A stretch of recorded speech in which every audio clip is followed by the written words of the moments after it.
요즘 시국과 관련해서 저는 요즘 새롭게 변호사라는 직업에 대해서 생각을 다시 해보고 있습니다. 여러분 아는 것처럼 변호사는 수임료를 받고 의뢰인이 억울한 일을 당하지 아니하도록 법률적 도움을 주는 전문가입니다. 근데 요즘 우리 많은 국민들은 우리 지금 시국을 바라보면서 국가를 이렇게 힘들게 해놓고 또 그런 가운데도 반성할 줄도 모르고 있는 그 사람들을 향해서 열심히 변호하고 있는, 또 옆에서 조언하고 있는 그 사람들을 바라보면서 얼마나 수임료를 받았기에 저렇게 할까라고 생각하는 국민들이 많이 있는 것 같습니다. 우리나라는 그래도 덜한 편인데 미국 같은 경우는 더 심한데요. 사람이 어떤 죄를 지었나 보다도 어떤 유능한 변호사를 선임했느냐에 따라서 형량이 결정된다도 과언이 아닙니다. 여러분 혹시 기억나시는지 모르겠지만 미국에 아주 유명한 미식스쿠 선수가 있는데 오제이 심슨이라고 아주 유명한 살인사건이 있었어요. 근데 그 재판이 너무너무 흥미진진해서 미국 사람들이 드라마보다 그 재판을 많이 봤어요. 근데 결국은 많은 사람들은 그 오제이 심슨이 유죄다라고 생각했지만 무죄로 풀려났습니다. 근데 그 이유가 뭐냐면 아주 드림팀을 구성해서 변호인들이 아주 논리적으로 잘 대항함으로 말미암아 그 심슨이 무죄로 풀려났어요. 근데 재미있는 것은 나중에 그 변호사가 그 오제이 심슨을 변호했던 사람이 나중에 자서전에서는 아마 이 심슨이 범인이었을 거라는 그런 뉘앙스를 남겼다고 합니다. 그럼 왜 그렇게 했느냐? 자기는 당연히 의뢰를 받았기 때문에 내 의뢰인이 이기도록 자기는 법률적인 전문성을 발휘했다라는 것이죠. 우리가 이런 걸 보면서 과연 변호사란 무엇인가를 생각해 보게 됩니다.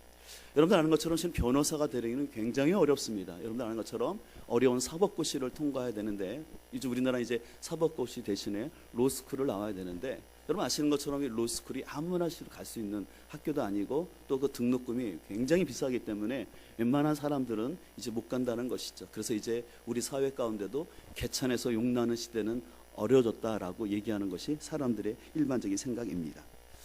좋은 변호사는 어떤 자질이 있어야 될까요? 무엇보다 좋은 변호사는 당연히 법률적인 전문성이 있어야 되겠죠. 그러나 법률적인 전문성만 갖고 있으면 국민들이 공감할 수가 없죠. 좋은 변호사는 전문성과 함께 인간을 향한 궁일한 마음, 또 그러면서도 법의 정신과 법의 정의를 실현하려는 그런 양심이 있을 때 우리는 좋은 변호사라고 말할 수 있겠지요. 이런 측면에서 오늘 본문에 나오는 구약의 대제사장은 전문성과 궁유함을 가진 어떻게 보면 변호사, 중재인이라고 말할 수 있습니다. 이 제사장을 라틴어로 폰티펙스라고 하는데 이 폰티펙스라는 말은 뭐냐면 다리를 세우는 자, 교량을 세운 자라는 뜻이에요. 그래서 하나님과 인간 사이에 다리를 세워서 연결해 주는 사람, 중보자라는 뜻이 바로 제사장입니다. 근데 이 구약의 제사장은 시험을 봐서 아니면 로스쿨을 같은 데서 졸업해서 되는 것이 아니라 두 가지 자격이 돼야지만 대제사장을 할 수 있는데요. 첫 번째는 인간의 연약함을 아는 공감성이 있어야 되고요. 두 번째는 스스로 제사장이 되는 것이 아니라 대제사장은 오직 하나님이 임명하여서 하나님이 뽑아야지만 대제사장이 될 수 있습니다. 그래서 오늘 히브리서 5장 1절부터 3절까지는 첫 번째 조건인 인간을 향한 공감성에 대해서, 그리고 4절은 하나님이 임명하셨다는 걸 얘기를 하는 것입니다. 오늘 본문을 다시 볼까요? 5장 1절부터 보면 대제사장마다 사람 가운데서 택한 자이므로 하나님께 속한 일에 사람을 위하여 애물과 속죄하는 제사를 드리는 역할을 한다고 합니다. 근데 2절, 그가 무식하고 미혹된 자를 능히 용납할 수 있는 것은 자기도 연약에 휩싸여 있습니다. 그러니까 같이 인간을 동정하는 그 마음이 있다라는 것이죠. 그랬을 때 3절, 그러므로 백성을 위하여 속죄제를, 죄를 사하는 속죄자를 드린 것 같이 또한 자신을 위하여도 드리는 것이 마땅하다라고 얘기를 합니다. 그리고 4절, 두 번째 자격인 이 종기는, 이 대상의 직분은 아무도 스스로 취하는 것이 아니라 오직 아론과 같이 하나님의 부르심을 받은 자라야 할 것이니라고 얘기했습니다. 이 아론이라는 것은 바로 모세 시대부터 제사장 제도가 세워지면서 아론의 혈통, 그 세습을 통해서 아론의 지파에서만 대제사장이 될 수 있다라는 것입니다. 근데 이런 인간 대제사장은 참 존귀한 직분임에도 불구하고 그도 인간이기 때문에 자신의 죄를 먼저 속하는 제사를 드리지 아니하면 그도 하나님께 갈 수 없기 때문에 자신을 위해서도 하나님께 제사를 드리며 가야 한다고 3절을 얘기하는 겁니다. 3절 다시 볼까요? 그러므로 백성을 위하여 속죄제를 드린 같이 또한 자신을 위하여도 드리는 것이 마땅하니라. 그러니까 하나님과 죄진 인간 사이에서 중보자적인 역할을 감당하지만 그 제사장도 그 안에 죄가 있기 때문에 이 죄를 해결하기 위해서 속죄제의 제물을 드리고 하나님 앞에 이 제사장 직분을 감당할 수 있었다라는 것입니다. 그러나 이제 5절부터 소개되는 큰 대제사장 대신 예수님이 계시는데 이 예수님은 인간 제사장과는 다르게 바로 죄가 없다라는 것입니다. 예수님도 대제사장 역할을 하셨지만 죄는 없으시다고 얘기를 하는 것입니다. 그래서 5절에서는 바로 시편 2편 7절을 인용하면서 예수님을 어떻게 표현하고 있냐면, 여러분 5절을 같이 한번 읽겠습니다. 시작.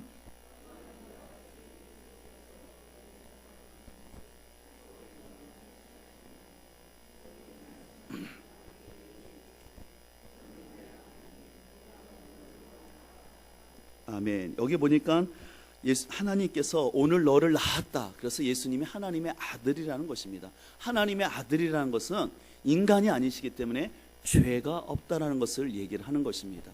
그러면서 6절에서는 또 이와 같이 다른 데서 말씀하실 때 시편 110편 말씀을 인용하면서 내가 영원히 멜기세덱의 반차를 따르는 제사장이라고 말씀하셨어요. 이게 약간 좀 어려운데 여러분 이렇게 쉽게 설명을 드릴게요. 이 멜기세덱은 아브라함 때 있었던 하나님이 임명하셨던 영원한 대제사장이었거든요.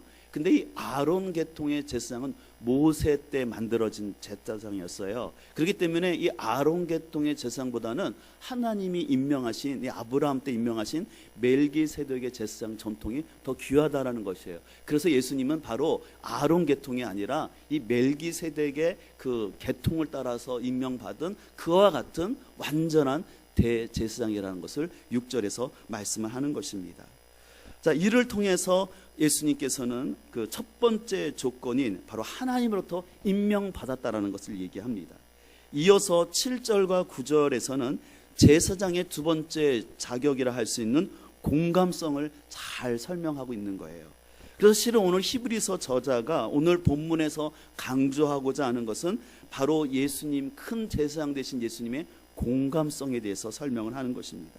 그래서 7절 이렇게 되어 있습니다. 그는, 예수님을 말씀하시죠. 예수님은 육체에 계실 때 자기를 죽음에서 능히 구원하실 이에게, 하나님께 심한 통곡과 눈물로 간구와 소원을 올렸고 그의 경건하심으로 말미암아 들으심을 얻었느니라 라고 얘기하고 있습니다. 이것은 뭐냐면요, 예수님이 바로 십자가를 지시는 그 겟세마네 동산에서 기도를 얘기하는 거예요. 여러분들 아시는 것처럼 예수님께서 겟세마네 동산에서 하나님께 기도하실 때 예수님께서는 하나님의 마음을 아셨어요. 자신을 통해서 인류의 속죄를 이루시려는 하나님의 뜻을 알고 이제 십자가를 지시는데, 그러나 인간적으로는 너무나 이 십자가의 고난이 힘들고 어려웠습니다. 또 인류의 죄를 속죄한다는 게 너무나 큰 아픔인 것을 아셨기 때문에 오늘 이 예수님이 하나님께 어떻게 기도하셨냐면 통곡하셨다라는 거예요. 그냥 속으로 그냥 잠잠하게 그냥 기도한 거 아니라 울부짖으면서 많은 눈물을 쏟으시면서 하나님, 이 인류를 향한 속죄의 죄를 제가 그것을 감당할 수 있도록, 그러면서 예수님이 어떻게 기도하셨냐면 하나님, 이것이 너무나 힘들기 때문에 할만 수 있다면 이 길이 아니라면 다른 길로 해서 내 잔을 옮겨달라고 하나님께 부탁을 드렸어요. 그러나 나의 원대로 마옵시고 아버지의 뜻대로 이루어지기를 원합니다라고 그렇게 간절히 겟세마네에서 기도하셨다는 것입니다. 바로 이것을 통해서 오늘 히브리서 저자는 예수님이 우리 인간의 연약함을 너무나 잘 아셨기 때문에, 또 예수님도 그런 연약함을 가지고 인간으로서의 그런 심한 통곡과 눈물로 기도하셨던 분이라고, 그래서 그 눈물과 통곡 가운데 간구하고 소원을 올렸다라는 것입니다. 이 간구라는 것은 어떤 기도에 대한 일반적 표현이고, 소원이라는 것은 자신의 진실함을 담아서 간청하는 기도를 하나님께 드렸다라는 것이에요. 여러분들 아시는 것처럼 예수님은 하나님 아십니까? 근데 예수님이 하나님이시면서도 그 인간을 향한 궁일함을 가지고 자신을 구원하실 그 하나님께 심한 통곡과 눈물로 기도했다라고 히브리서자는 말하는 것입니다. 그런데 이런 예수님의 기도는 바로 7절에 보니까 그의 경건하심으로 말미암아 들으심을 얻었다라 그랬어요. 이 경건하심은 원래는 경외하심이라는 표현이 더 좋은 것 같아요.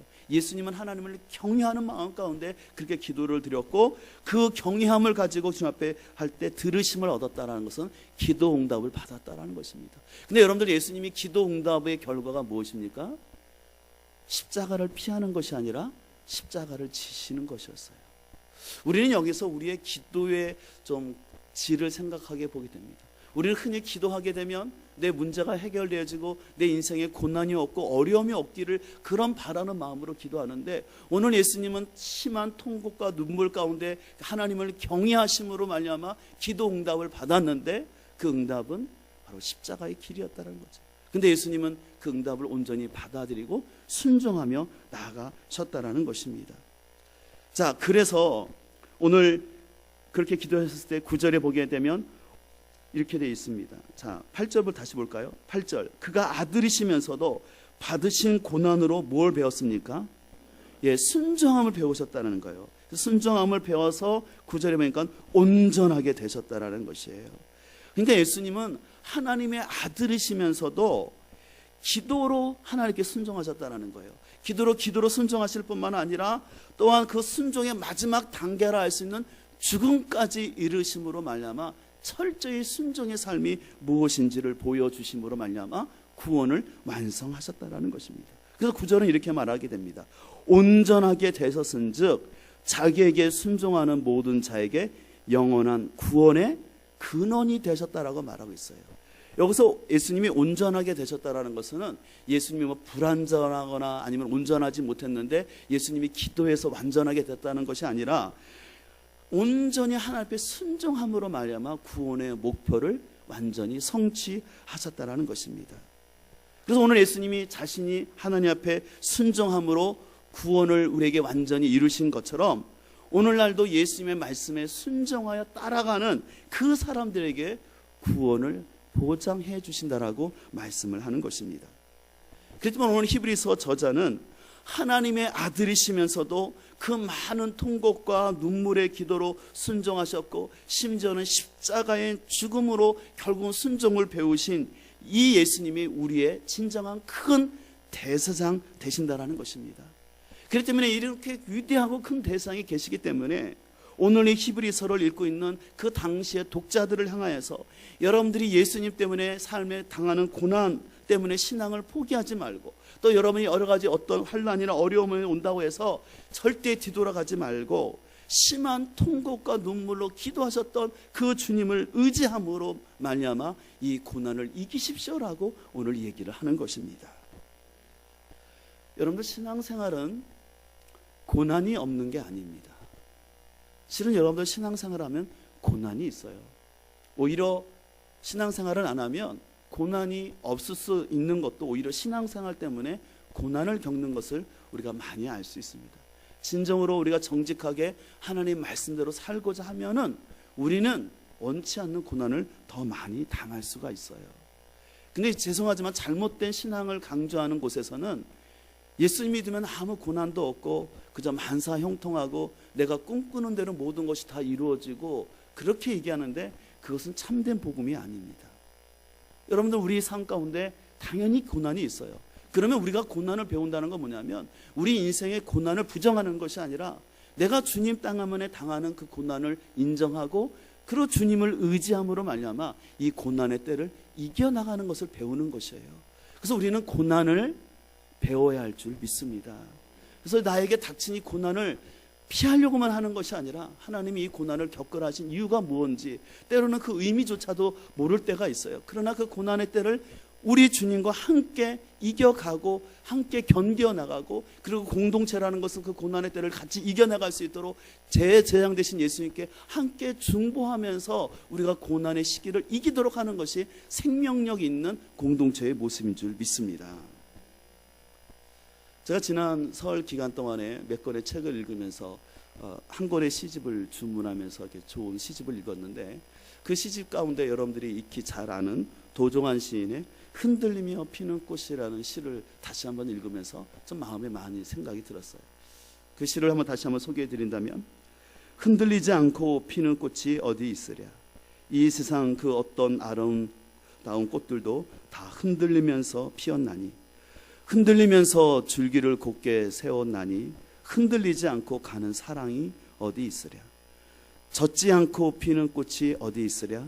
이 세상 그 어떤 빛나는 꽃들도 다 젖으며 피었나니, 바람과 비에 젖으며 꽃잎 따뜻하게 피었나니, 젖지 않고 가는 삶이 어디 있으랴. 여러분들 이 시를 보시면서 어떤 단어가 키워드라고 생각하십니까? 젖으며예요. 그 젖으며. 그러니까 시인들은 어떤 것을 강조할 때 반복을 하거든요. 그래서 이 시에서 젖는다는 거예요. 우리 인생이라는 것은 쨍쨍한 햇볕만이 있는 것이 아니라 비에 젖고 태풍에 젖는 그런 인생이라는 것이에요. 그러면서 따뜻한 옷을 꽃잎을 피우는 거라고 얘기합니다. 또 그 시집 중에 제가 소개하진 않았지만 장석주 님이 쓰은 대추 한 알이라는 시가 또 마음에 왔어요. 그 시는 간단한데 이렇게 되어 있어요. 우리가 가을에 보는 그 대추가 저렇게 붉고 동그랗게 연그렀는데, 그 대추 한 알이 그냥 연그러진 것이 아니라 그 대추 한 알 속에는 태풍 두세 개가 지나갔을 거고, 거기에는 폭풍이 지나갔을 거고, 수많은 떼학볕을 견뎌나서 저 대추 한 알이 되었다라는 시입니다. 그 시를 읽으면서도 참 마음에 공감이 됐는데, 요즘 시국이나 또 우리 특별히 젊은 세대를 바라볼 때 이런 마음이 참 절로 나는 것이 사실입니다. 옛날같이 이렇게 옛날에는 어렵고 비록 가난하고 했다 해도 이렇게 취업률이 힘들고 이렇게 살기는 어렵지는 않았던 것 같아요. 근데 자꾸 세상에 더 잘 살아가는 것 같은데, 문제는 잘 사는 사람은 더 잘 살지만 대부분의 사람들은 중상층이 무너지고 너무나 어려운 가운데 특별히 청년 세대가 그것을 고스란히 경험하고 있지 않습니까? 그래서 여러분들 아시는 것처럼 웬만한 공무원 시험에는 경쟁률이 몇백 대 1이 되는 거예요. 몇백 대 1이 된다는 건 뭡니까? 통과하는 사람은 한두 명이고 떨어지는 사람이 100여 명이 더 넘는다는 얘기인 거예요. 그런 시대를 살아가는 이 청년들이다 보니까 너무나 힘든 거죠. 그러다 보니까 청년들이 결혼도 미뤄지고, 심지어는 결혼하고 나서도 아이를 안 낳겠다라고 얘기하는 거예요. 그래서 청년 세대가 기성 세대를 향해서 뭐라고 저항합니까? 더 이상 우리가 또 우리 자식을 낳아서 이렇게 힘들게 교육시켜서 가진 자들을 위한 노예로 만드느니 아예 아기를 안 낳겠다. 그래서 우리가 결혼해서 내가 살다가 내가 죽으면 끝나다. 아주 극단적인 저항을 하고 있는 거예요. 그럼 이런 것을 바라보면서 우리 어르신들은 왜 이렇게 청년들이 철이 없이 저러나라고만 말할 게 아니라, 그들이 진짜 우리 청년 세대가 살아가면서 결혼을 한다는 자체, 그리고 아이를 낳아서 교육한다는 건 너무너무 어려운 현실인 거예요. 근데 이런 현실을 가운데 우리는 좀 뒤돌아봐야 되지 않겠습니까? 그러면 교회가 단순히 그런 청년들 그냥 위로만 해주고 그냥 그렇게 감싸줄 것이 아니라, 교회는 선지자적인 역할을 하면서 왜 우리 사회가 이런 사회가 됐는지를 뒤돌아보면서 하나님이 원하시는 사회와 하나님 나라가 이 땅 가운데 공의와 정의가 세워지는 그런 나라 세울 수 있도록 우리가 함께 기도하면서 또 어려운 지체들을 위로해야지, 그런 사회 구조적인 그런 것에 대해서는 눈을 감고 그저 그냥 사람들 위로만 하면서 그건 하나님 나라가 될 수 없는 것이죠. 저는 우리들이 참으로 하나님 앞에서 참으로 성숙한 신앙이 되어서 우리 이 시대를 잘 분별하면서 참으로 인생의 고난 가운데 있는 그 지체들이 이 고난의 시기를 잘 이겨낼 수 있도록 우리는 겸손하고 그들을 잘 인도해야 될 줄 믿습니다. 결코 사회를 향해서 원망과 불평하고 다 누구 탓이다라고 말할 것만이 아니라 거기서 어떻게 살아야 할지를 우리가 믿음의 관점으로 잘 격려해야 할 줄 믿습니다. 이런 차원에서 우리 그리스도인들이 꼭 가야 할 학교가 있는데, 그것은 바로 광야대학교 순종학과를 나와야 합니다. 공감이 되시죠? 근데 이스라엘 백성들은요, 이 광야학교에 잘 입학을 했어요. 근데 문제는 순종학과에서 번번이 다 실패해가지고 여호수아와 갈렙만 빼놓고는 나머지 다 광야에서 실패하고 말았습니다. 여러분들, 이스라엘 백성들이 광야에서요, 환경이 어려워서 실패한 게 아니라 순종하지 않아서 실패했어요. 여러분, 이것을 잘 기억하셔야 돼요. 여러분들 신앙 가운데서 여러분이 주어진 환경이 어려운 것이 아니라 하나님은 우리의 순종을 보시는데 순종하지 않기 때문에 실패한다는 것이죠. 그래서 영성가인 앤드류 머레이가 아주 쓴 유명한 책 중에 순종학교에 이런 표현이 있습니다. 순종 외에 예수의 제자가 되는 방법은 없다라고 말하면서 하나님은 당신에게 큰 성과물을 요구하신 적이 없다. 오직 당신의 무엇만을 요구하신다? 예, 그래요. 우리가 예수님의 제자가 되는 것은 많은 성경 공부나 많은 것을 가져서가 아니라 순종을 배워야 된다는 것이에요.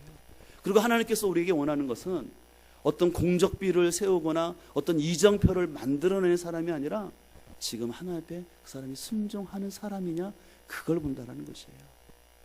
그러나 안타깝게 우리 안에 신앙생활을 잘못하게 되면 하나님께 순종하려는 것이 아니라 자기가 뭔가를 열심히 해서 공적비를 세우고 역사의 이정표를 세우려고 하는 거예요. 여러분들, 이정표를 세우는 거 중요합니다. 그러나 그것이 말씀에 순종하여서 하나님이 세우신 이정표만 좋은 것이지만, 내가 하나님 말씀에 순종하지 않으면서 자신의 방법과 자신의 꾀로 세우는 이정표는 오히려 더 많은 사람을 잘못된 길로 인도한다는 것을 우리는 잘 분별해야 됩니다. 그래서 여러분들이 얼마나 내가 많은 큰 업적을 남기겠다, 그것이 중요한 것이 아니라 오늘 나는 과연 하나님 앞에 순종하고 있느냐, 그거입니다. 그러나 아까도 말한 것처럼 많은 그리스도인들이 하나님께 순종하기보다는 뭔가 자신의 업적을 남기고 싶고 자신의 것들로 뭔가 성취하려는 것들이 많아요. 그래서 하나님께서 원하시는 그 광야대학 순종학과에 입학을 했다가도 오히려 거기에보다 관심을 두지 않고는 오히려 다른 대학에 편입을 한다고 합니다. 어떤 대학에 편입한지 아십니까? 불평대학 수다학과로 편입을 한다고 해요. 우리 성도님들은 절대로 불평대학 수다학과에 편입하지 않기를 간절히 소망합니다.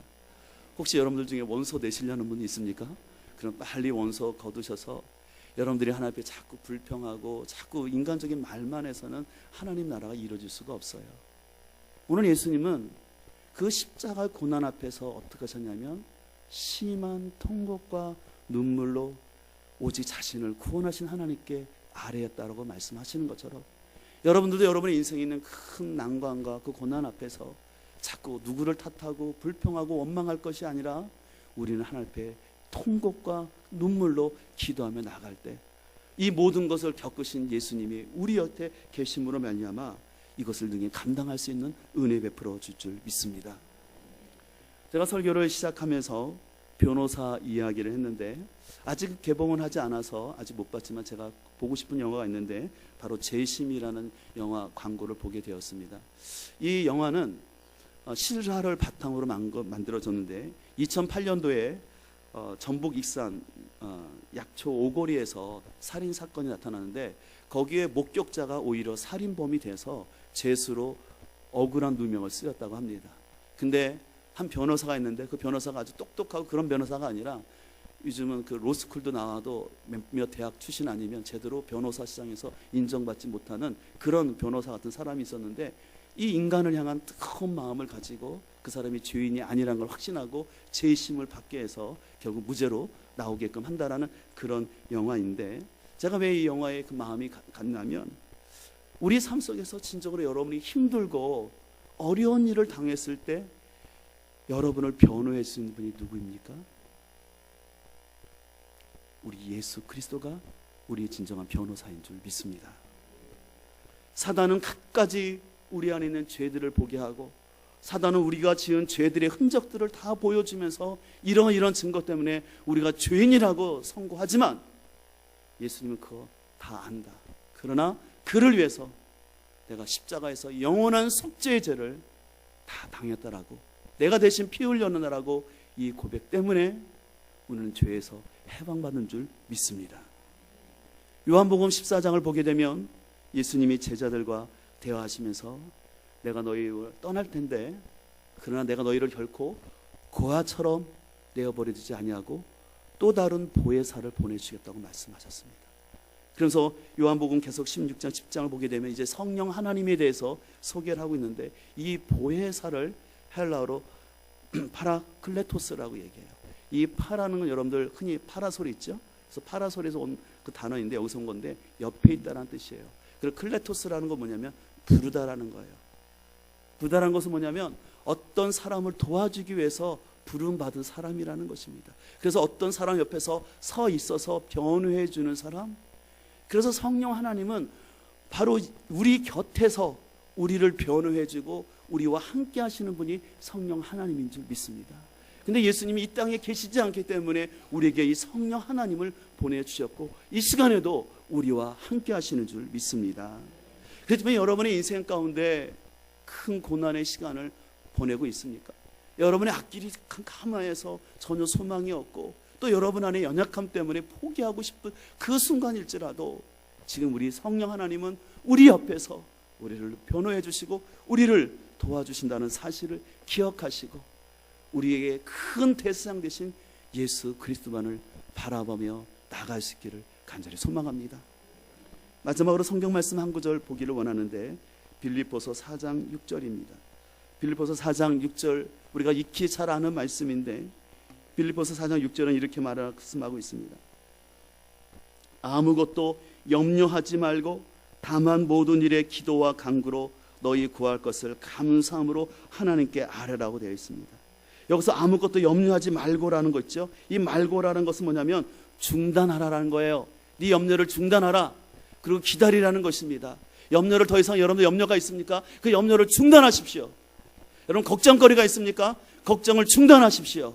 우리가 오직 해야 될 것은 모든 일에 다만이에요. 그 다만이라는 것은 고난도 들어가 있는 거예요. 내 실패도 들어가 있는 거예요. 안타까운 일도 들어가는 거예요. 그러나 그 모든 것을 가지고 기도와 간구로 하나님께 감사함으로 나가면 하나님께서 우리의 모든 지각에 뛰어나신 하나님의 평강이 우리를 지키시겠다고 말씀하고 있습니다.